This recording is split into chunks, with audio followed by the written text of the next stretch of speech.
السلام علیکم ورحمۃ اللہ وبرکاتہ۔ ناظرین، میں احتشام نظامی قاسمی۔ آج 2 اکتوبر 2025 بروز جمعرات ہے۔ اعلیٰ حضرت خاندان کا بڑا اعلان، اگر پولیس کی دہشت گردی اور بلڈوزر کارروائی نہیں رکی تو ٹھوس فیصلہ کیا جائے گا۔ دوسری جانب All India Muslim Personal Law Board نے بھی دہلی سے ایک پریس کانفرنس کر بڑا اعلان کیا ہے۔ وقف ترمیمی قانون کے خلاف صدائے احتجاج بلند کرنے کا سلسلہ جاری رہے گا۔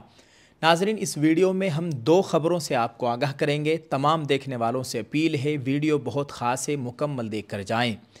پہلی خبر ہے، پریس کلب میں All India Muslim Personal Law Board کی پریس کانفرنس۔ وقف ترمیمی قانون کے خلاف صدائے احتجاج بلند کرنے کا سلسلہ جاری رہے گا۔ وقف ترمیمی قانون کے خلاف آئی لو محمد صلی اللہ علیہ وسلم اور اس تناظر میں یوپی کے حالات، لاٹھی چارج اور بے جا گرفتاریوں پر مسلم پرسنل لاء بورڈ کی جانب سے بدھ کو پریس کلب میں پریس کانفرنس کا انعقاد کیا گیا، جس میں برادران وطن کی شخصیات بھی شریک ہوئی۔ انہوں نے مسلمانوں کا شانہ بشانہ ساتھ دینے کا یقین دلایا۔ حضرت محمد صلی اللہ علیہ وسلم کی ذات پر معمولی سمجھوتا بھی گوارا نہیں۔ All India Muslim Personal Law Board کے نائب صدر اور سابق رکن پارلیمنٹ مولانا عبید اللہ خان اعظمی نے آئی لو محمد صلی اللہ علیہ وسلم اور اس کے سبب پیدا شدہ حالات پر یوگی حکومت کو جم کر آڑے ہاتھوں لیا۔ مولانا نے اپنے مخصوص انداز میں یوگی کو چیلنج دیتے ہوئے کہا کہ اگر تیرے جیسے فرعون نے ہمارے ایمان سے کھیلنے کی کوشش کی تو یاد رکھنا کہ تمہارے جیسے کیچڑ میں بہہ گئے۔ رام کے سامنے راون اور حسین کے سامنے یزید نہ ٹک سکا۔ تیری نفرت ہارے گی، ہماری محبت جیتے گی۔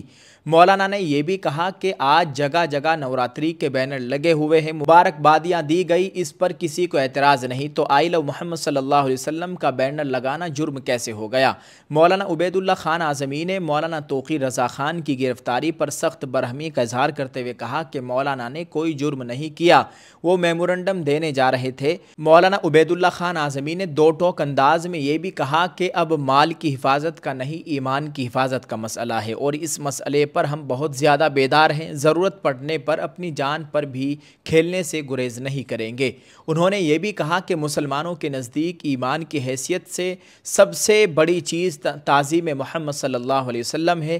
جب اس پر کوئی بات آتی ہے اور اس سے کھلواڑ کیا جاتا ہے تو ہم اسے کسی قیمت پر برداشت نہیں کر سکتے۔ ان حکومتوں نے ہماری جان و مال سے کھلواڑ کیا، اب ہمارے ایمان سے کھیل رہی ہے۔ ہم سب پیغمبر سے پیار کرتے ہیں۔ آئی لو محمد صلی اللہ علیہ وسلم کا نعرہ کانپور سے شروع ہوا، مگر پولیس کی جانب سے جان بوجھ کر ایسا راستہ تلاش کیا گیا کہ مسلمانوں کو کچل دیا جائے۔ اس تعلق سے جو کیسز درج کیے گئے ہیں انہیں واپس لینے تک ہمارا احتجاج جاری رہے گا۔ کیا سپریم کورٹ کا وہی رویہ وقف قانون کے تعلق سے بھی رہے گا؟ ایڈوکیٹ سریش مانے نے بریلی میں ہونے والے تشدد، ایف آئی آر اور پولیس کی کارروائی پر سخت ناراضگی کا اظہار کرتے ہوئے اس کی مذمت کی اور پولیس کے طریقہ کار پر سوال قائم کیے۔ انہوں نے یہ بھی کہا کہ ایودھیا میں بابری مسجد کیس کے تعلق سے سپریم کورٹ کا جو رویہ تھا کیا وہ وقف قانون کے تعلق سے بھی رہے گا؟ حالات دیکھ کر مجھے ایسا لگتا ہے کہ دیش میں قانون نام کی کوئی چیز نہیں رہ گئی۔ انہوں نے وقف قانون کے خلاف احتجاج میں دلت تنظیموں کی جانب سے ہر ممکن تعاون کا یقین دلایا۔ سماجی خدمتگار دتو گوانکر نے کہا کہ ہم سب ایک دوسرے کے ساتھ ہیں اور ہر ممکن مدد کی جائے گی۔ بھارتی سکھ مورچے کے ذمہ دار ہروندر سنگھ نے آئی لو محمد صلی اللہ علیہ وسلم کے تعلق سے پولیس کی کارروائی پر ناراضگی کا اظہار کرتے ہوئے اسے زیادتی قرار دیا اور یہ یقین دلایا کہ وقف کے تعلق سے ہم سب مسلمانوں کے ساتھ ہیں۔ ہمیں مایوسی ہوئی۔ All India Muslim Personal Law Board کے ترجمان قاسم رسول الیاس نے سپریم کورٹ کے عبوری فیصلے کی روشنی میں اپنی گفتگو کا آغاز کیا اور کہا کہ ہمیں مایوسی ہوئی ہے، اسی لیے حکومت پر دباؤ ڈالنے اور وقف ترمیمی قانون واپس لینے کے لیے احتجاج کی خاطر دوسرا روڈ میپ تیار کیا گیا ہے، اس پر عمل کیا جا رہا ہے۔ اسی تعلق سے 11 اکتوبر کو دہلی میں بڑا دھرنا اور رضاکارانہ گرفتاریوں کے ساتھ 16 نومبر کو رام لیلا میدان میں بڑا احتجاجی اجلاس عام ہوگا۔ اس دوران ریاستی سطح پر اسمبلیوں تک مارچ، گورنر کو میمورنڈم اور دیگر سرگرمیاں جاری رکھی جائیں گی۔ انہوں نے وقف ترمیمی قانون کے تعلق سے بدعنوانی کا خاتمہ اور خواتین کی فلاح و بہبود کے حکومت حکومت کے دعوے کو پروپیگنڈا قرار دیتے ہوئے کہا کہ حکومت کی منشا وقف املاک پر قبضہ کرنا اور مسلمانوں کو وقف املاک سے محروم کرنا ہے۔ انہوں نے سکھوں، عیسائیوں اور ہندو بھائیوں کو متنبہ کیا کہ ہوشیار رہیے، آپ کی بھی باری آئے گی۔ قاسم رسول الیاس نے مولانا توقیر رضا اور دیگر گرفتار شدگان کو فوراً رہا کرنے کا مطالبہ کیا۔ شیعہ عالم دین مولانا باقر نے بھی اظہار خیال کیا۔ مولانا محمود خان دریابادی نے کانفرنس کے اغراض و مقاصد بتائے۔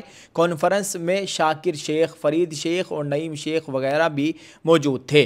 ناظرین، آپ اس خبر کے تعلق سے کیا کہیں گے؟ یہ خبر آل انڈیا مسلم پرسنل لا بورڈ کی جانب سے تھی۔ آپ اس تعلق سے کیا کہنا چاہیں گے؟ کمنٹ میں اپنی رائے ضرور پیش کریں۔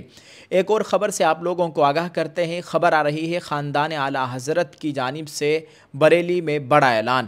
اعلیٰ حضرت خاندان کا مشترکہ بیان جاری، کہا اگر پولیس کی دہشت اور بلڈوزر کارروائی نہیں رکی تو ٹھوس فیصلہ کیا جائے گا۔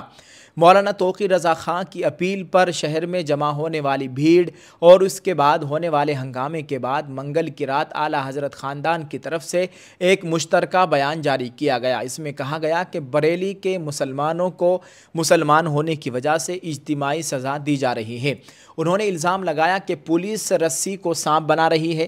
انہوں نے تمنچا، پیٹرول بم اور تیزاب کی بوتلوں سے حملوں کے الزامات کو بھی غلط قرار دیا۔ ان کا کہنا تھا کہ پولیس کی دہشت گردی اور بلڈوزر کارروائی نہ روکی گئی تو جلد کوئی ٹھوس فیصلہ کیا جائے گا۔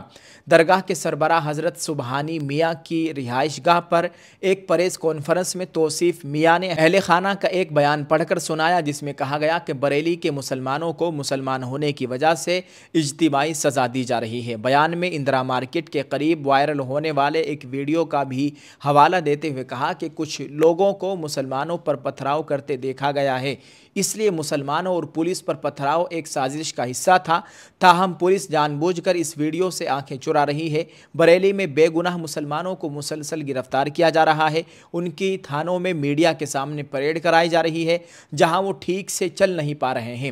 انہیں کھانا اور پانی بھی نہیں دیا جا رہا ہے۔ بلڈوزر کارروائی کی مذمت کرتے ہوئے انہوں نے کہا کہ شہر میں بے گناہ مسلمانوں کے گھروں پر بلڈوزر کھڑے کر دیے گئے ہیں اور غیر قانونی مسماری کی جا رہی ہے۔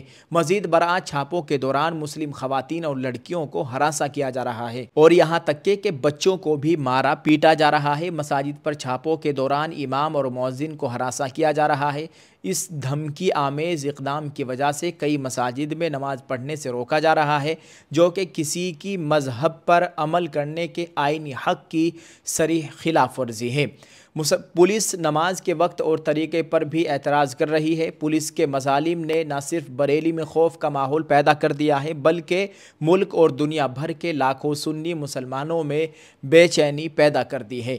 خاندان اعلیٰ حضرت کے ممبران کی جانب سے مطالبہ کیا گیا ہے کہ بے گناہ مسلمانوں کی گرفتاری، پولیس کے منمانی اور چھاپوں کو فی الفور بند کیا جائے۔ بے گناہ مسلمانوں پر درج مقدمات فوری طور پر واپس لے کر انہیں رہا کیا جائے۔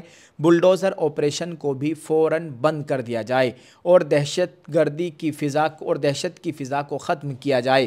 اگر یہ مطالبات فوری طور پر نہ مانے گئے تو جلد کوئی ٹھوس فیصلہ کیا جائے گا۔ بیان کرنے والوں میں درگاہ کے سربراہ حضرت سبحانی میاں، قاضی الہند مفتی حضرت اسجد میاں، حضرت منان میاں، حضرت انجم میاں، حضرت سراج میاں، حضرت عدنان میاں، حضرت عبداللہ میاں اور حضرت حنان رضا خان شامل ہیں۔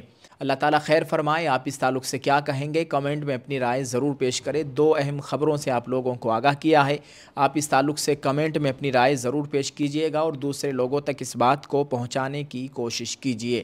اللہ تعالیٰ بھارتی مسلمانوں کی جان مال عزت آبرو کی مکمل حفاظت فرمائے، آمین۔ السلام علیکم ورحمۃ اللہ وبرکاتہ۔